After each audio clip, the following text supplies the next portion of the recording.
അതുകൊണ്ട് സംസ്ഥാന സർക്കാർ വർദ്ധിപ്പിക്കുന്നത് വരെയും ഈ സമരം തുടരും.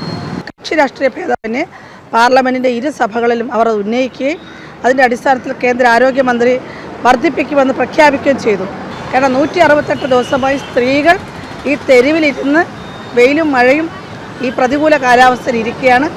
അടിസ്ഥാന പ്രാഥമിക ആവശ്യങ്ങൾ നിർവഹിക്കാനുള്ള സംവിധാനം പോലും ഈ തെരുവിലില്ല. ആശാ വർക്കേഴ്സിന്റെ സമരം 168-ാം ദിവസത്തിലേക്ക് കടക്കുകയാണ്. ഇപ്പോൾ കേന്ദ്രത്തിന്റെ പുതിയൊരു തീരുമാനം വന്നിട്ടുണ്ട്. ആശാ വർക്കേഴ്സിന്റെ ഓണറേറിയവും അതുപോലെ വിരമിക്കൽ ആനുകൂല്യവും 2000 രൂപയിൽ നിന്ന് 3500 രൂപയായി വർദ്ധിപ്പിച്ചിട്ടുണ്ട്. ഇതിനോടനുബന്ധിച്ച് നമ്മളോടിപ്പോൾ സംസാരിക്കുന്നത് ആശാ വർക്കേഴ്സ് ഹെൽത്ത് അസോസിയേഷൻ സംസ്ഥാന പ്രസിഡന്റ് മിനിയാണ്. നമുക്ക് മിനിയോട് തന്നെ ചോദിച്ചു നോക്കാം. കേന്ദ്രം ഇപ്പോൾ ഓണറേറിയം വർദ്ധിപ്പിച്ചിട്ടുണ്ട്, അതുപോലെ തന്നെ വിരമിക്കൽ ആനുകൂല്യം. എന്താണ് ഇതിൽ പ്രതികരിക്കാനുള്ളത്? ഞങ്ങൾക്ക് വളരെയധികം സന്തോഷമുണ്ട്. കാരണം കേന്ദ്ര സർക്കാർ ഇപ്പോൾ എടുത്തിരിക്കുന്ന നടപടി കേരളത്തിൽ സെക്രട്ടേറിയറ്റിന് മുന്നിൽ ആശാ വർക്കർമാർ 168 ദിവസമായി നടത്തുന്ന സമരത്തിൻ്റെ ഫലമാണ്. ഇതിലൂടെ കേരളത്തിലെ മാത്രമല്ല ഇന്ത്യയിലെമ്പാടുമുള്ള 10 ലക്ഷത്തോളം ആശാ വർക്കർമാർക്കാണ് ഈ വർധന വന്നിരിക്കുന്നത്. അതൊരു വലിയ വർധനമല്ല, ഒരു നേരിയ വർധനമാണ്. എന്നിരുന്നാൽ പോലും 18 വർഷം മുമ്പ് ഈ സ്കീം ആരംഭിക്കുന്ന സമയത്താണ് നിലവിലുള്ള ഇൻസെൻറ്റീവിൻ്റെ നിരക്കുണ്ടായിരുന്നത്. അതിപ്പോൾ 18 വർഷത്തിന് ശേഷം വർദ്ധിപ്പിക്കാൻ കേന്ദ്ര ഗവൺമെൻറ് നിർബന്ധിതമായിരിക്കുന്നു. ഈ സമരമുഖത്ത് കടന്നു വന്ന പാർലമെൻറ്റ് അംഗങ്ങൾ അവരോട് ഞങ്ങൾ ആവശ്യപ്പെട്ടു, നിങ്ങൾ പാർലമെൻറ്റിൽ ഇത് ഉന്നയിക്കണമെന്ന്. അതിൻ്റെ അടിസ്ഥാനത്തിൽ തന്നെയാണ് കക്ഷി രാഷ്ട്രീയ ഭേദമന്യേ പാർലമെൻറ്റിൻ്റെ ഇരു സഭകളിലും അവർ ഉന്നയിക്കുകയും അതിൻ്റെ അടിസ്ഥാനത്തിൽ കേന്ദ്ര ആരോഗ്യമന്ത്രി വർദ്ധിപ്പിക്കുമെന്ന് പ്രഖ്യാപിക്കുകയും ചെയ്തു. ഈ ഒരു സാഹചര്യത്തിൽ വന്നിരിക്കുന്ന വർധനവിനെ ഞങ്ങൾ സ്വാഗതം ചെയ്യുന്നു. എന്നാൽ സംസ്ഥാന സർക്കാരിൻ്റെ ഭാഗത്ത് നിന്ന് ഓണറേറിയം വർധനവെന്ന് പറയുന്നത് നിർബന്ധമായും നടത്തേണ്ടതുണ്ട്.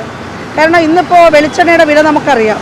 233 രൂപയ്ക്ക് പണിയെടുക്കുന്ന ആശാ വർക്കർമാർ 2 ദിവസം പണിയെടുത്താൽ മാത്രമേ 1 കിലോ വെളിച്ചെണ്ണ വാങ്ങാൻ പറ്റുള്ളൂ. അതാണ് കേരളത്തിൻ്റെ ജീവിത സാഹചര്യം.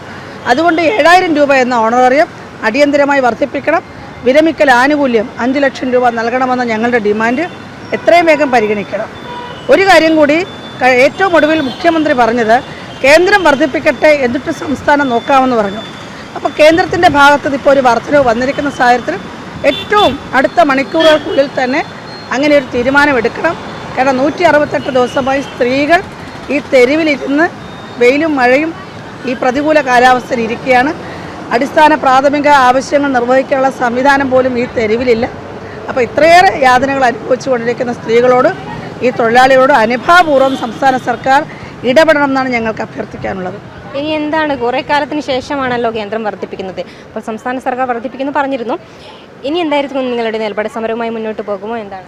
ഞങ്ങൾ സമരവുമായി മുന്നോട്ട് പോകും. ഇപ്പോൾ കേന്ദ്രം വർദ്ധിപ്പിച്ചു എന്ന് പറയുന്ന നിരക്ക് ഞങ്ങൾ നിലവിലുണ്ടായിരുന്ന നിരക്കുമായി താരതമ്യം ചെയ്തുകൊണ്ട് അത് പഠിച്ചുകൊണ്ടിരിക്കുകയാണ്. എത്ര ശതമാനത്തോളം എത്ര തുകയാണ് ഓരോ വ്യക്തിക്കും ഉണ്ടാകാൻ സാധ്യതയുള്ളതെന്നത് സംബന്ധിച്ച് ഞങ്ങളൊരു പഠനം നടത്തിക്കൊണ്ടിരിക്കുകയാണ്. അത് വളരെ കൃത്യമായൊരു പഠനം നടത്തി കണ്ടെത്തും. ഈ സമരം തുടരും. സംസ്ഥാന സർക്കാരിൻ്റെ മുന്നിൽ ഞങ്ങൾ വെച്ച ആവശ്യങ്ങൾ തികച്ചും ന്യായമാണ്. സംസ്ഥാന സർക്കാർ തന്നെയാണ് ഓണറേറിയം വർദ്ധിപ്പിക്കേണ്ടുന്നത്. കാരണം അത് കഴിഞ്ഞ കമ്മിറ്റി, സംസ്ഥാന സർക്കാർ രൂപീകരിച്ച കമ്മിറ്റിയുടെ മുമ്പാകെ ഞങ്ങളടക്കമുള്ള മുഴുവൻ യൂണിയനുകളും ഓണറേറിയം വർദ്ധിപ്പിക്കണമെന്ന് ആവശ്യപ്പെട്ടിട്ടുണ്ട്. അപ്പോൾ അതിൻ്റെ വേദി ഇത് തന്നെയാണ്, കേന്ദ്രത്തിലല്ല. അതുകൊണ്ട് സംസ്ഥാന സർക്കാർ വർദ്ധിപ്പിക്കുന്നത് വരെയും ഈ സമരം തുടരും. ഏറെക്കാലത്തിനു ശേഷമാണ് കേന്ദ്ര സർക്കാർ ഓണറേറിയം ആശാ വർക്കേഴ്സിൻ്റെ വർദ്ധിപ്പിക്കുന്നത്. കൂടാതെ സംസ്ഥാന സർക്കാർ പറഞ്ഞിരുന്നത് കേന്ദ്ര സർക്കാർ ഓണറേറിയം വർദ്ധിപ്പിച്ചാൽ സംസ്ഥാന സർക്കാരും വർദ്ധിപ്പിക്കുമെന്നായിരുന്നു. ഇനി എന്താണ് സംസ്ഥാന സർക്കാരിൻ്റെ നിലപാട് എന്ന് വരും ദിവസങ്ങളിൽ അറിയാം. ക്യാമറമാൻ അനിൽകുമാറിനൊപ്പം അനശ്വര MP, വിസ്മയ ന്യൂസ്, തിരുവനന്തപുരം.